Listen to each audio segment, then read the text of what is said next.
And now, it's time for another Dice Tower review with Tom Vasel. Hey everybody, I'm Tom Vasel, and today we're taking a look at a game called Wayfinders from Pandasaurus Games. This is a game where you're traveling an airplane around and building different airstrips. It is a game, actually, we played a live version of this on our channel. It's a lightweight type game where you're trying to collect resources to then move around and build these airstrips as efficiently as you can. Plays 2 to 4 players, very easy to jump into and get started with a lot of replayability. Here's how it plays.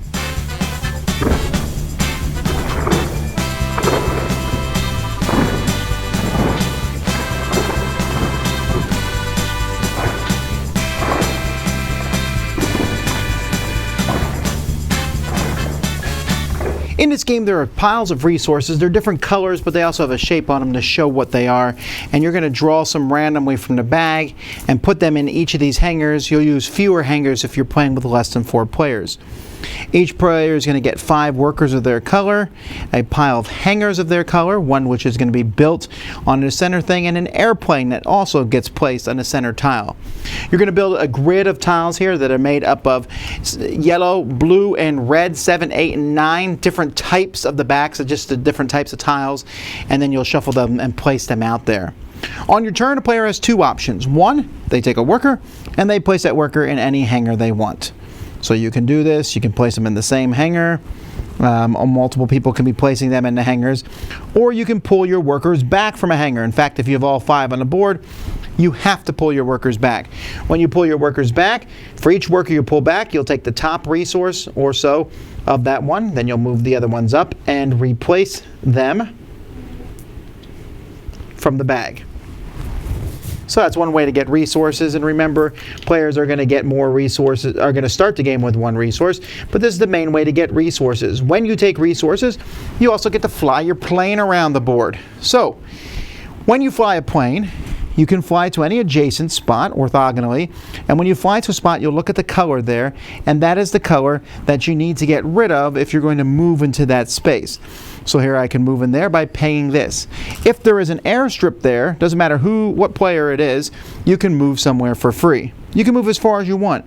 You can also build a hangar in a spot. To build a hangar in a spot, you pay the resources at the bottom. In this case, it would cost 1 headphones. If I don't have a headphone, I can pay 2 of the same as it. If I wanted to, then I would put my own hangar there. Now, if you're the first person to put a hangar in a spot, you pay your resources at a bank. After that, you pay your resources to the person who built the first hangar.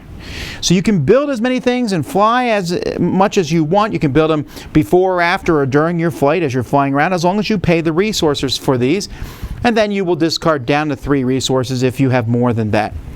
And that's pretty much it. You're just going to take these turns back and forth. Now, when you build a hangar on the different spots, there's going to be various things. If the spot is a red background spot, it's resources. It's going to give you some resources. This one, for example, gives you 3 resources, which is good considering it costs 4. You'll pull 3 random resources from the bag. At the end of the game, it's worth 5 victory points for having one there. So there are a lot. This one here, for example, only gives 1 resource and is 3 points at the end of the game. Other cards will give you some sort of benefit. For example, this one here, you can tell by the shape, this one's worth 4 points at the end of the game, but it lets you use green resources as wilds for the remainder of the game. This one here lets me fly through yellow areas without having to pay for them throughout the rest of the game. And then finally, there are scoring tiles, and these are basically just tiles that will give you points at the end of the game. This one gives me 3 points for every green island that I have a hangar on at the end of the game. This gives me 3 points for ones that are in the same row.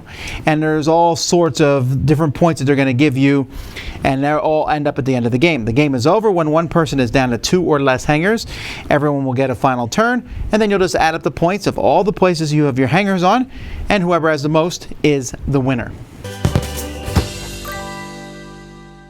Components for the game are fine. I especially like this board here. You has these indentations where you'll be able to slide these tokens in.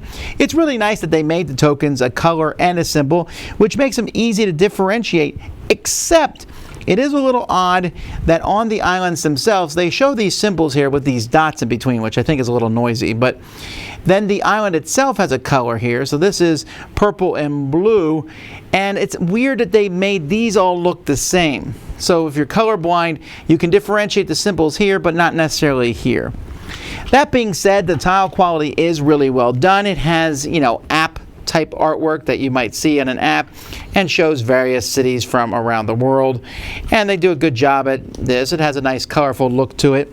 The plastic for the people is fine, although the meeples themselves look like they were cut off a sprue on the bottom of their leg, so they don't always stand as well as I like them to, but that's being very, very, very nitpicky. The bag is easy to pull things out of, and the whole thing fits in a plastic tray, which, it's a decent sized box and fits the game easily. Well, there you have it. Very simple, very easy to get into the Wayfinders game. Honestly, the whole concept of put out a worker, then pull them back. Now, sometimes you want to pull them back faster. It makes sense in a sense that I'll wait till all 5 are out, pull them, and then I get 5 resources, then I can do a whole lot of things. But sometimes someone else might beat you to the punch, or someone else has some of their workers on the same spot, and you don't want them taking the resources that you get. So I like that there's 3 different tiles out there. There's the special ability tiles. They're the fewest points, but if I can use a certain color as wild, that can really make my life easier. If I can fly through some areas for free, that can make my life easier. So those are good. Then there's the ones that give you resources, dump some resources, get some resources. Then there's the end game victory conditions. And honestly, if you're going to win the game, you need to do 1 or 2 of those. And you can get a lot of victory points from one of those if you kind of sketch it out right. The game has an interesting in-house thing too. If you're the first person to put out airstrips as fast as you can in a spot you think other people are going to build, then the resources they use to build comes back to you, essentially making it free for you. And that's kind of a neat concept, and sometimes I won't build an airstrip in a spot because I ain't giving you the resources. Now, this is a smaller game. It actually reminds me a lot of Century Eastern Spices. It has some similarities to that. As you're trying to figure out, the grid's different each time. You don't use every tile in the game. You're using 24 tiles, and the game itself comes with 45. So not quite enough to play 2 completely different games, but close that you're going to have a different random set. And so it's kind of like a puzzle that's been placed on the table in front of you. How do I solve this puzzle? What's the best way to get points in this regard? Simple and easy to jump into, really fun to teach, and I like it. I think it also scales pretty well. The concepts are simple, but figure out like I said, the puzzle and the best way to go through that to score works really well. This is a nice midweight game. There are not many midweight games released over the course of the year, very light ones and heavier ones. This one's in the middle, and I think a lot of people will enjoy it. Check it out for sure. Wayfinders. Dice Tower Judgment approved.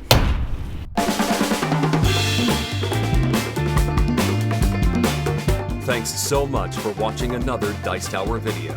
If you enjoy our videos, subscribe to the channel for more fun, comprehensive board game coverage. Also, consider joining us at one of our events. Come to Dice Tower Retreat, a small, intimate gathering where gaming is king. Join us for Dice Tower Cruise, the largest board game cruise. Attend Dice Tower West in Las Vegas for gaming fun on the West Coast, or Dice Tower East in Orlando in sunny Florida. Dice Tower Conventions, the friendliest gaming conventions on Earth. I'm Eric Summerer, and you've been watching the Dice Tower.